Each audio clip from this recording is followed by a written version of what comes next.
My God. My God. People, an absolutely historic, mythical, damn near year. It is mythical year for Kimetsu no Yaiba, aka Demon Slayer. Demon Slayer over the past 2 years, in just those 2 years, has solidified its spot in one of the best-selling manga of all time. That's scary, but these numbers only reflect that truth.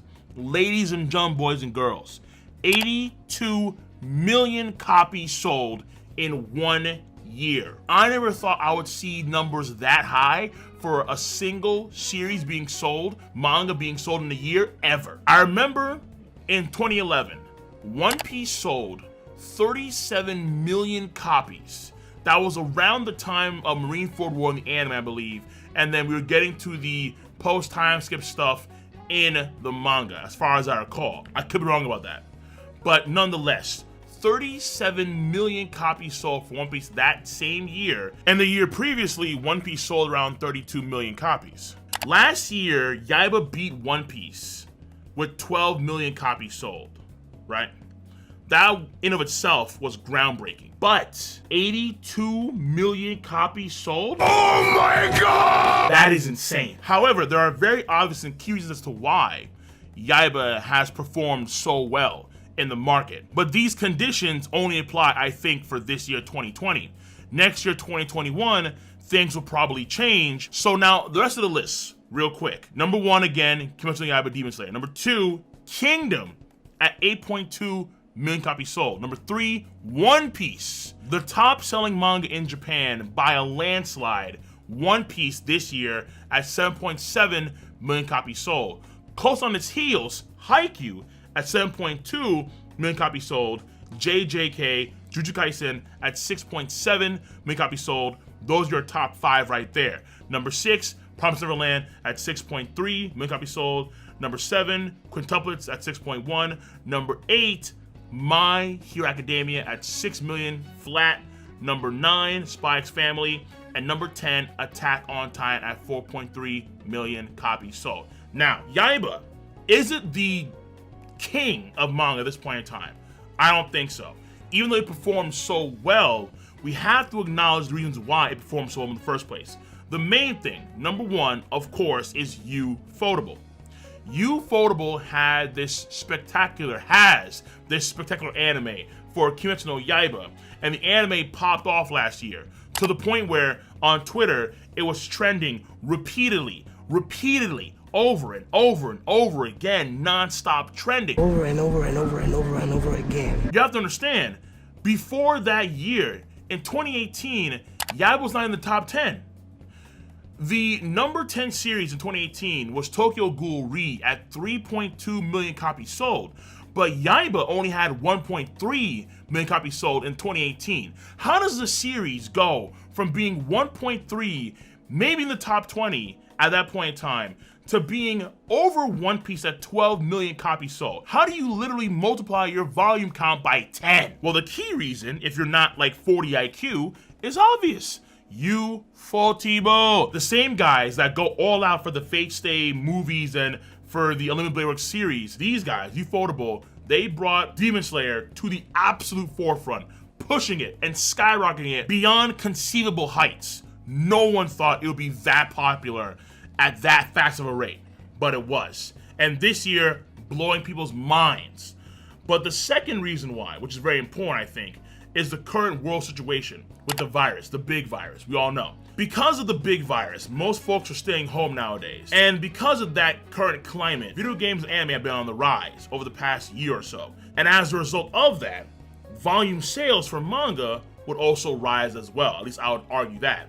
And in this case, because Yaiba beat One Piece last year, and because the anime was so popular and so good, folks definitely wanted to get in on that. And because there's more free time at home nowadays, folks would buy the volumes and read the volumes at home. Now, number 3, there is a new movie that came out for Yaiba, which ties directly into the anime itself, which is kind of crazy. First time seeing this, honestly, and apparently it's worked out very well because those movies, like even during the virus times, those movie sales are absurd. One of the highest for a box office we've seen for an animated film ever. But then going on from there, the number 2 key thing, I think, is it's done. It's finished. That's very important to note. Kimetsu no Yaiba is finished. If you go to the actual volume sales, the number 3 selling volume for Yaiba is the number 1 selling volume, meaning the first volume of Yaiba sold 3.7 million copies. Then you go down from there. Yaiba volume number 2 is 3.6 million copies sold. Yaiba volume number 3 is 3.5 million copies sold. And when it comes to the best-selling volumes of this year, the top 1 through 22 are Kimetsu no Yaiba. That shows you as clear as day that because the series is now over, people bought the series in bulk. And the series is only just over 200 chapters long. Very tame to, let's say, Kingdom or One Piece. So given all of these conditions, Kimetsu no Yaiba has seen a meteoric rise like nothing seen before. But this won't last. Next year, Yaiba, I think, will absolutely fall, and it will fall sharply. Now, going on from there, My Hero Academia is actually doing a little bit worse than I thought it would be. The sales are actually still pretty good. But recall, in 2018, My Hero Academia was number 2 or number 3. Now it's number 8. But to be fair, those volume sales are still pretty high, the actual number of volumes. But even though I've converted at this point in time to being mainly an anime watcher of MHA, I've been hearing so many good things about the current arc of MHA through the grapevine on Twitter and so on. And a lot of folks, a lot of my friends, they're all about MHA right now. So when I say it's done poorly, it's only done poorly in terms of ranking, not the actual number of volumes sold. But the other series ahead of it have just done better, have better conditions. So in the case of Haikyuu and Promised Neverland, they have ended this year. Haikyuu in particular has the current season number 4, which is actually doing pretty good thus far. And Promised Neverland has a season 2 coming out as well. So just like with Demon Slayer, because Haikyuu and Promised Neverland are over, there's going to be an uptick in sales because people are going to buy the entire series in bulk. So even though MHA right now apparently is, at least in the West, is getting rave reviews, series like Haikyuu and series like Promised Neverland will edge out because, again, folks are going to buy volumes 1 through X so they can read the entire thing, especially nowadays where a lot of folks are staying home. JJK, though. Let's talk about JJK.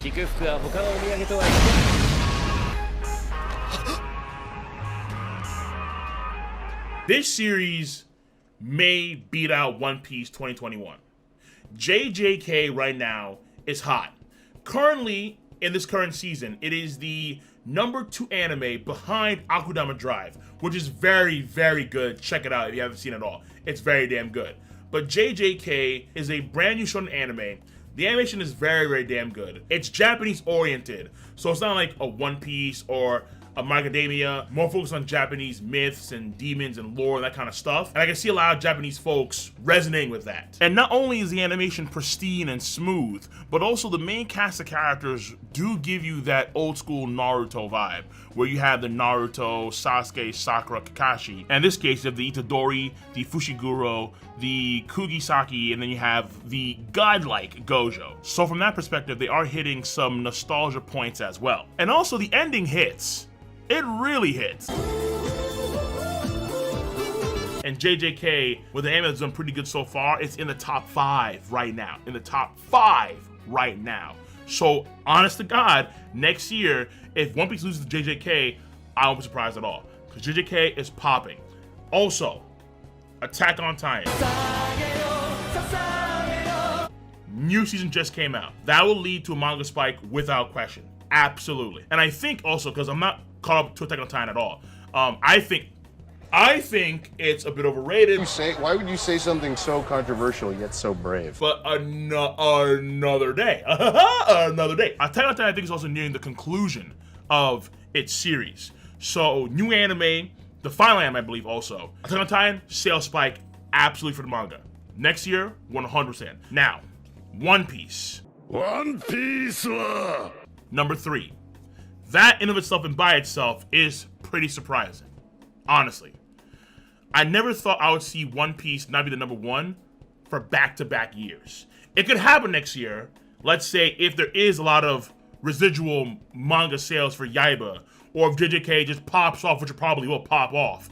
However, you have to understand the conditions of this year and how they affect the overall manga sales. One Piece normally has a lot of breaks, right? Oda, he works so damn hard. He normally gets like 4 hours of sleep, like max. It's kind of crazy. Granted, they all work hard, but Oda, he's known to go like super. Again, I'm not trying to compare who works hard or not in the manga industry, though that's kind of what I'm doing in a way. Essentially, Oda takes a lot of breaks, okay? They force him to take breaks. And One Piece this year had even more breaks than normal because of course, the big virus, the big old mean bad virus. And as a result of those breaks, less volumes this year for One Piece. At least one less volume shy than normal for One Piece. Which means that's like about 2 or 3 million copies that One Piece that it would normally have, now it no longer has. Keep in mind this, Kimetsu no Yaiba has slots 1 through 22 filled on the top selling volume list. One Piece has 23, 24, and 25. So those 3 volumes are the lion's share of One Piece's sales this year. Not only that, but One Piece, the latest volume, 97, came out in the latter half of this year, meaning that not enough time has passed for I think those sales to accumulate beyond 2 million sales. So next year, if One Piece is back to usual form, it'll be probably around 10 to 12 million sales for next year, 2021. So you see how these conditions adversely affect One Piece, but absolutely bolster Demon Slayer. However, I would argue that for this year, 2020, the real winner, the real, if you would, king of manga, is not Demon Slayer, Nope. because that is 90% ufotable. It's not One Piece. Nope. No. It is Kingdom. Kingdom is, without a doubt, one of the best manga I have read, period. I mean, period. Kingdom is number 2 at 8.2 million copies sold. Last year, Kingdom was number 3 at 7.6 million copies sold. People. Hey, all you people, won't you listen to me? Kingdom does not have a good anime. Season 1 and Season 2 are trash. This doesn't look too good. The CG is bleh. It is not popular as far as I can tell in terms of the anime. Anime is not talked about. In fact, the anime is shunned by many folks in the Kingdom community for, I think, very obvious and good reasons.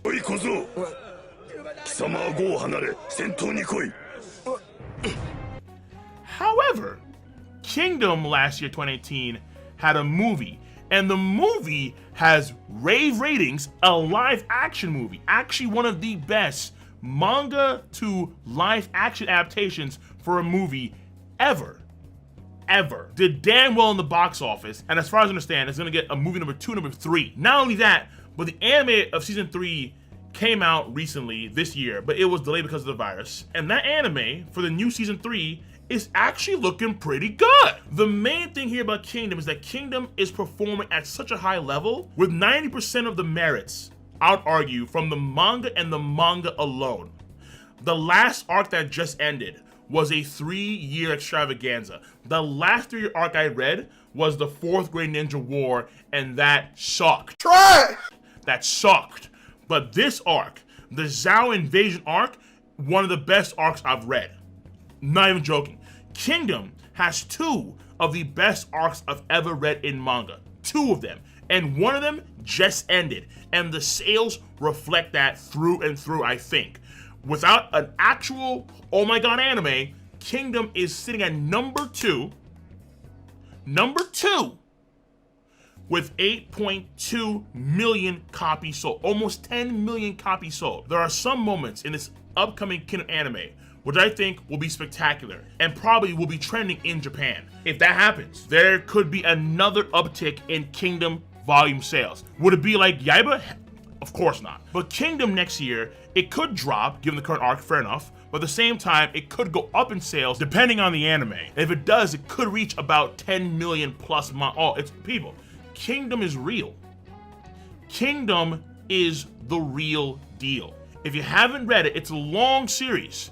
But Trust me. Saddle up, Seabiscuit. It is probably worth that read. Some of the best arcs, some of the best characters, some of the best artwork that I personally have read in a very long time. Not only that, but the last major fight with the main character, one of the best fights I've read. Period. It's the most beautiful thing I've ever seen in my life. Period. So I'm gonna give, once again, big ups to all the series on this list. I expect JJK and Attack on Titan to have astronomical rises. One Piece will be back in form, absolutely, without question. In fact, the WoW anime has been so damn good, I don't see why not. Haikyuu will fall. Promised Neverland will probably fall. Actually, My Hero is actually getting a movie, I think, and a season 5 as well. So My Hero actually could also go up in sales as well next year. You know, yes, that's actually, you know, yeah. Yes. Yaiba will sharp an absolute plummet. If it doesn't plummet, I'll be stunned. I'll be actually stunned. But Kingdom.